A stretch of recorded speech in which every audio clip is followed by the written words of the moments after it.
A Pulaski County police chief facing criminal charges went before a judge today. We'll tell you what happened. Bell County jailers discover an elaborate escape plan, possibly years in the making. The Red Cross is stepping up to help several Lexington families who are now left without a home after an apartment fire. This is WKYT News at 4:30. Good afternoon to you. Amber Philpott and Sam Dick reporting. A Southern Kentucky police chief facing criminal charges went before a judge this morning. Robbie Gossett faces allegations of theft and abuse of public trust. WKYT's Phil Pendleton has more on what happened in court today. It's our top story at 4:30. Robbie Gossett has been the Science Hill police chief for many years, and now he is accused of crimes that prosecutors say happened at least 7 years ago. He's accused of theft and abuse of public trust, according to the indictment that was returned earlier this month. The allegations stem from incidents that happened in 2008 and 2009, but his attorney says it's unclear what exactly Gossett is accused of doing. Instead of entering a plea this morning, attorney Scott Foster asked for the indictment to be dismissed. He says the prosecutor, which is represented by the Attorney General's office, not the Pulaski County Commonwealth's attorney, it's left some things unclear. And in this case, the Commonwealth did not allege that this was intentional conduct, which raises concerns for us because under our statutes, under that particular statute, only intentional conduct can be punished. Gossett is due back in court on January 15th. He has been suspended with pay while the case proceeds. In Pulaski County, Phil Pendleton, WKYT. Gossett's attorney also questions what his client is actually accused of taking and filed a motion to require the prosecutor to release that. Most of the rain has pushed out of the bluegrass for now. But another round of showers and storms, some of which could actually be severe, will be back in the forecast for tomorrow. We want to check in now with Chief Meteorologist Chris Bailey. Sounds like it's going to be interesting. Yeah, it's a very wild week of weather here for Christmas week across not only Kentucky, much of the Ohio Valley, Tennessee Valley into the deep south, dealing with the potential for high winds, strong thunderstorms, and very heavy rains. And oh yeah, temperatures that are way above normal. Here's our storm system we're going to focus on heading into the day tomorrow. It's got wintertime behind it.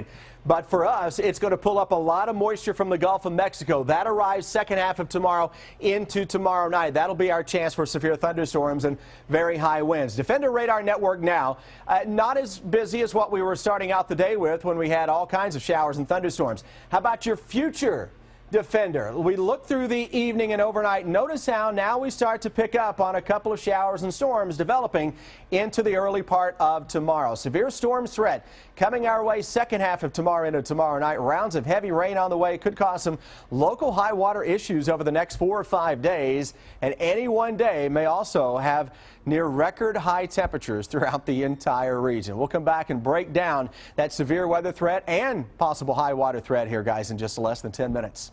All right, we will see you then, Chris. Thank you. Jail officials say they believe it was a plan several years in the making, a plan to escape from the Bell County Jail. It was an intricate plan, and it might have worked if not for a routine search where jailers found something they didn't expect.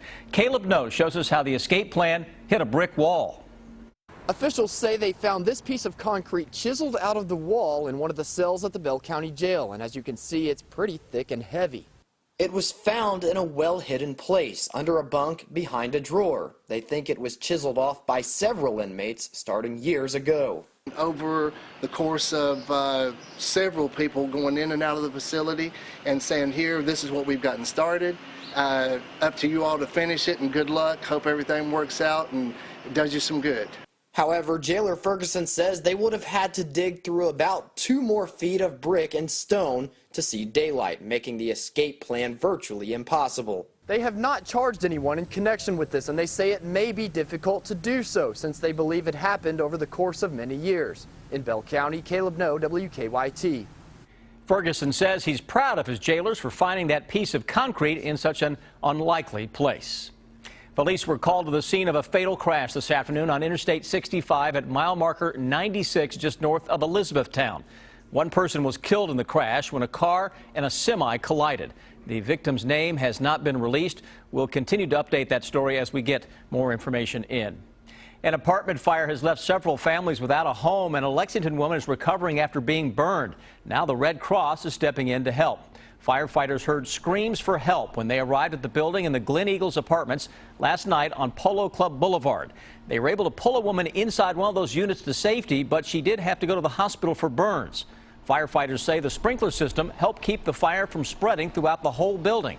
The fire department said the American Red Cross is taking care of 3 families. They had to leave their homes last night. Virginia Jones was one of the people who couldn't stay. Where I just decorated for Christmas because I'm supposed to have Christmas dinner Friday, but I probably won't be able to have it. Tough situation there. Part of the job now is replacing some of those sprinklers that likely stopped this from being a lot worse last night. While the flames were confined to one room, there was still smoke and water damage to other units. We're tracking the investigation into a burglary at a Lexington gas station overnight. Someone smashed out a window at the BP on North Broadway near the interstate about 2:30 this morning. The manager says cigarettes were stolen. The U.S. Travel Association is predicting this holiday travel season to be the busiest in history. And AAA says there will be more than 100 million people on the roads, rails, and skies for the first time ever. And U.S. Travel says that these travelers will spend about $28.7 billion. Peter Zampa talked with an official at the Travel Association about the congested travel season. Eric Hansen, Senior Director of Domestic Policy at the U.S. Travel Association, says a perfect storm has more people traveling this holiday season than ever before. He says drops in gas prices and a rise in consumer confidence are key reasons for more than 100 million Americans traveling during the holidays. I think incomes are up and people are feeling good about travel. Hansen says the number of people traveling has a significant impact on the economy every holiday season, but travelers will spend more per person this year than they did last year. I've been doing like the proper tourist things like buying souvenirs for my parents back home and Christmas presents for family up in Philadelphia. So yeah, I've done my fair share. Hansen says he hopes this influx of travel is a trend, not just a one-time thing. And he says if it is a trend, Congress has the U.S. prepared, passing the Surface Transportation Bill earlier this year, which will improve American roads and highways. Well, if you're going to be out there for the holiday season, you may see a lot of traffic congestion. The good news is that Congress is actually doing something to make our infrastructure better. Hansen says it's a good thing that the craziness of holiday travel comes just once a year. We really can't sustain this level of travel over a long period of time, so we should feel thankful that it's only going to be a couple days. Reporting in Washington, I'm Peter Zampa. And coming up on WKYT News at 5:30, you'll hear from Kentucky State Police. They say they're concerned about traffic deaths so far this year.